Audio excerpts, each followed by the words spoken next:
Hi, welcome and welcome back. I hope you're doing well. It's a new month and it's a short one at that, but there's a lot going on as usual. It's my birthday month and it's Black History Month. Valentine's Day is coming up and it's hoovering season. And if you're going through that, I'm so sorry, but stay alert, stay informed, and you are going to get through this. I also wanted to let you know I've been working on some resources for you. And if you click the link in my description box below, you will find under the complimentary section, there's a complimentary how to identify a narcissist checklist, and there is a complimentary recommended reading list. Additionally, the reading list is a little different and not what you think. I hope that you enjoy those resources that I have prepared for you. The narcissist isn't your person. And I wanted to address this from a couple of different angles. One, the narcissist is not the person that you are destined to be with necessarily.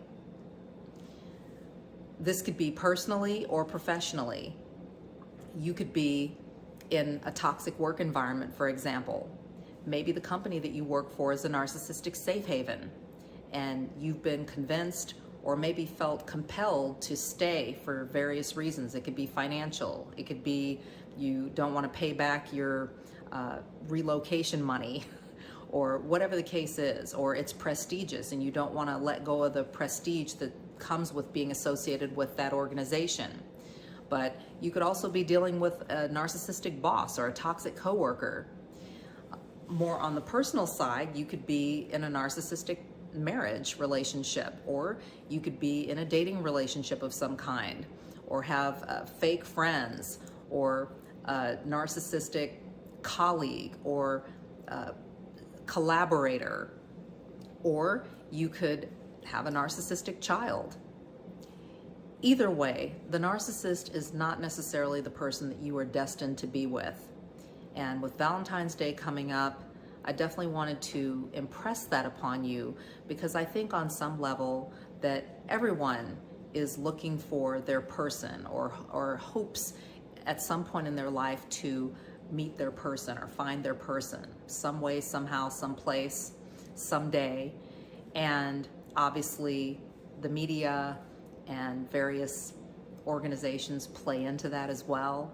And I just want to encourage you that your well-being is so much more important than any relationship status. And it's more important for you to take care of yourself and make sure that you are in a healthy situation internally and externally. And in a narcissistically abusive relationship, you have to understand that you are dealing with someone who likely has been through some trauma in their childhood at some point in their life, and maybe even ongoing. And that on a deeper level, that they are broken in ways that you are not equipped to fix. And you may be the type of person that feels like, oh, I've got to make this work, or you may be very compassion filled or have a lot of empathy, or you may have come from a broken home yourself to where you don't want to repeat that, or you may have children with the narcissist and you don't want to have the children go without that other parent. And so there can be a lot of pressure to make the relationship work in that sense, or to sort it out, or to just white knuckle it. And the narcissist is not necessarily the person that you are destined to be with. And if you're dealing with someone who has endured a lot of deeply rooted trauma that they are not willing to address and work through and process, then they are going to act out in their relationship with you based on whatever it was they went through, or whatever age or stage in their life that they went through that. and then you are exposing yourself and potentially your children and maybe even others to that same trauma. And then those people will carry that forward in their relationships, and it just continues. Someone at some point has to put their foot down and say, you know what, this stops here. We're not carrying this forward, or I'm not carrying this forward. And as you come into this knowledge and awareness, you have the power to do that. But you also need to heal and really process what you've been through or what you're going through. And if you're in a relationship with a narcissistic or toxic individual, then you may be going through gaslighting, being lied to, cheated on, manipulated, stolen from, financially devastated, and more, physically abused, maybe even sexually abused. What you have to understand is that you are dealing with someone who themselves, and this is not to apologize for or to excuse or dismiss the pain that they're causing, but you are likely dealing with someone who, if they haven't been just extremely spoiled and just feel entitled to your time and attention and energy and other resources, you're dealing with someone who's been abused, probably abandoned in some way, and they've been manipulated, lied to, stolen from, and taken advantage of in a variety of ways as well. And so you have to be able to take a step back and look at the relationship on a macro level and evaluate patterns of behavior over time to gain an understanding and make some decisions as to what you need to do about the relationship, whether you can go no contact or low contact, or just remove yourself from the picture just entirely. You're dealing with someone who is emotionally immature and who has endured a lot of trauma themselves and who is acting out in the context of your relationship based off of the trauma that they experienced. And they are taking it out on you. The rage, the physical and emotional and psychological abuse, the, just manipulation, game playing, all of it. This is not necessarily someone that you are destined to be with.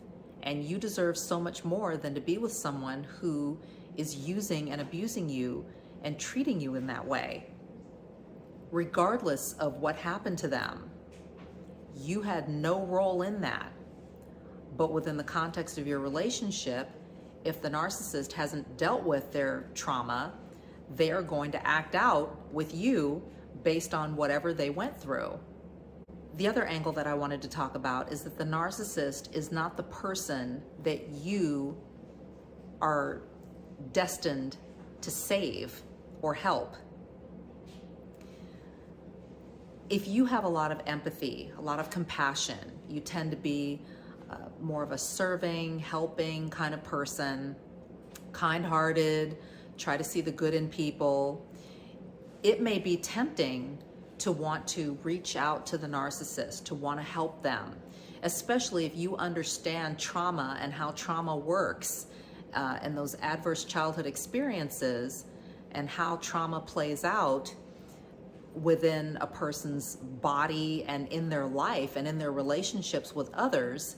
You may feel like, gosh, I really want to help this person. I feel sorry for them. I know that you'll hear, or maybe I've heard a lot like, oh, he's just a wounded bird, or oh, she's just broken. She's just a broken doll, or she's just been through so much, or maybe even excuses made for the narcissist behavior. Oh, they did the best they could. If it's a parent, oh, well, he just had so many things that he had gone through, or he's just been through so much. And that can feel very invalidating to you, especially if you have survived narcissistic abuse within the context of your relationship with that person, with that narcissistic individual. And my husband and I were watching church online, and our minister was giving a sermon, and he was talking about how Jesus hung out with sinners. And he was basically sharing about the fact that he tends to, as a pastor, spend a lot of time hanging out with sinners, and that his sole purpose in life is not to just hang out with people who are doing good and who are already saved or who are already, doing God's work. He hangs around sinners. And the thing of it is, and we were talking about this because definitely, it's a good thing to do, to hang out with people who are broken or who are destitute or who have been through a lot or who have maybe gotten derailed in life or been misguided to where they have made some poor choices, or they have taken a direction in life that is just considered unacceptable or inappropriate or unsuitable. I heard a girl mention that as she was being interviewed about her past trauma, that she feels unsuitable in society because she's chosen to indulge and engage in some activities to survive and also to cope with her trauma that most people would just really shudder at and really turn away from, just in shock or maybe even disgust or disdain. If the narcissist has likely endured a lot of childhood trauma that runs deep, if they were abandoned as a child and perhaps taken on by a foster parent, and their caretaker was narcissistic or toxic and didn't really pour into them, didn't give them the love or the attention or the time or the training that they needed to be able to, grow up in a normal way, quote unquote, and to live a productive life, but just kind of neglected them and was maybe even pimping the system, right? As a foster parent. And there are definitely good foster parents out there, but there are some who are just pimping the system. And if they were neglected largely, and maybe they were abused in some capacity as well, maybe they were physically abused, maybe they were sexually abused, molested even, then they turn to toxic coping mechanisms to self-soothe or self-medicate as a result of this compounded trauma that they've been through, from the abandonment originally, through the neglect and the sexual abuse or physical abuse, and maybe they have a narcissistic family or narcissistic parent, even if it's a foster parent who is riding their back and using them as their retirement plan. And so the narcissist, in their desperation, in their efforts to cope, in their efforts to escape and to not deal, just continues to spiral out and to compound the trauma that they originally experienced with all of this other stuff, and put themselves in situations where they're going to be further traumatized or experience more damage to themselves, physically, emotionally, mentally. And then it's just a disaster. And this individual, by the time they get to you or get into a relationship with you, whether it's a romantic relationship or they work for the same company that you do, or you marry them, or they try to collaborate with you or establish some kind of a business partnership or professional relationship with you, then you're dealing with someone who has deep wounds that are just way beyond your capability in terms of helping or healing even. They've got to want it, they have to pursue it, they have to engage and participate in that healing process. And there are a lot of layers. So because of the toxic dynamic that you may have with this person that you were dealing with, you may just have to take a step back, and you likely will just have to remove yourself from the situation in some capacity, and then let someone else reach out to them. Let someone else offer to help them. You're not going to be the one to do that. There's just too much there. There's too much history. There's the toxic dynamic. And, if you've gotten burned in some capacity by the person, then you're not going to want to get involved either. And if they're not completely healed, then they're going to manipulate, lie, and try to work their way back in to be able to use you some more in whatever capacity they need that meets their needs. So the narcissist isn't your person. And sometimes that can be difficult to accept, say, if you feel like you have a lot invested in the relationship, whatever it is. If you feel like you have a lot invested, it can be hard to let go of that. Or if you struggle with just feeling compelled to help others, even if they have done you wrong or they have done you dirty, you feel that compassion, that empathy, like, okay, I get it. Like, oh man, that's awful that what they went through. You may not be there, but I'm just saying that if you're the type of person that feels those kinds of things, and to the point where you feel compelled, like, man, I probably should try to help them, or maybe I should reach out and see if they, see what resources I can offer them, or, where I can point them. And it's like, no, that's not your job. It's not your fault. It's not your job. Someone else will have to take care of that. And you need to be okay with that. And just know that there was a lesson in the relationship for you, whatever it was, and to just take the lessons. Take it as a lesson, not a loss. Take it as a lesson, learn from it, grow through it, heal, and go do something great.